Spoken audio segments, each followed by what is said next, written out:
శరణ్య, ఏమైంది నీకు? అమ్మా, అమ్మా!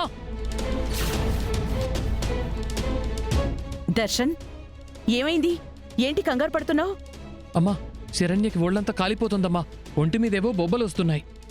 తనకేమైందో తెలియట్లేదమ్మా.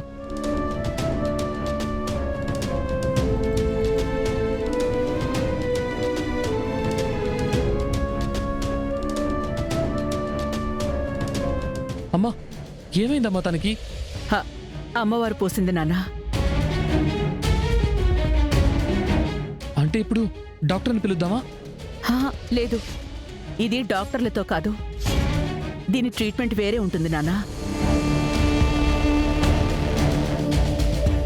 విడిగా వేపాకుల మీద పడుకోబెట్టాలి. 3 రోజుల వరకు తన దగ్గరికి ఎవ్వరూ రాకుండా ఒకరు జాగ్రత్తగా చూసుకుంటూ ఉండాలి. తనతో నేనుంటానమ్మా. కానీ శరణ్యకేం అవ్వదు కదా? ఏం కాదు నాన్న. సరే, నువ్వు తన దగ్గరుండు. నేను గుడి వరకు వెళ్ళి వేపాకులు తీసుకొస్తాను. సరే అమ్మా.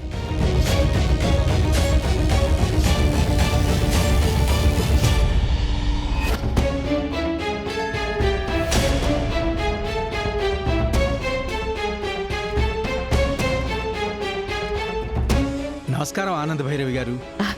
నమస్కారం పంతులు గారు. ఏంటమ్మా వేపకొమ్మలకు వస్తున్నారు? ఇంట్లో ఏమైనా పూజ ఉందా? కాదు పంతులు గారు, నా కోడలికి అమ్మవారు పోసింది. అమ్మవారు పోసిందా? అవును పంతులు గారు. ఉన్న పళంగా ఎందుకిలా జరిగిందో అర్థం కావడం లేదు. ఇలా జరగడానికి ఏదో కారణం లేకుండా పోదమ్మా. ఒక మాట చెప్పండి, అమ్మవారు పోసే ముందు అమ్మాయి ఎక్కడికైనా వెళ్ళిందా?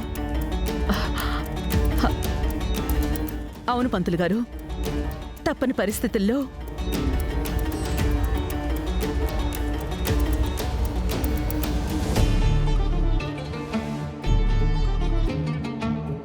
అవునా?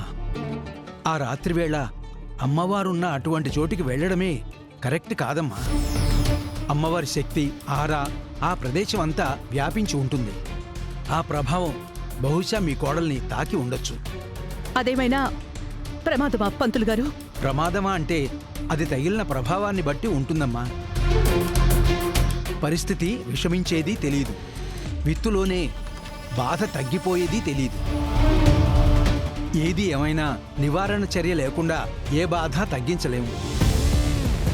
ఇలా మీరు తీసుకెళ్లిన వేపాకులతో చిన్న ఉపశమనాన్ని కలిగించగలం, కానీ పూర్తిగా మీ కోడలి కష్టాన్ని నివారించలేమమ్మా.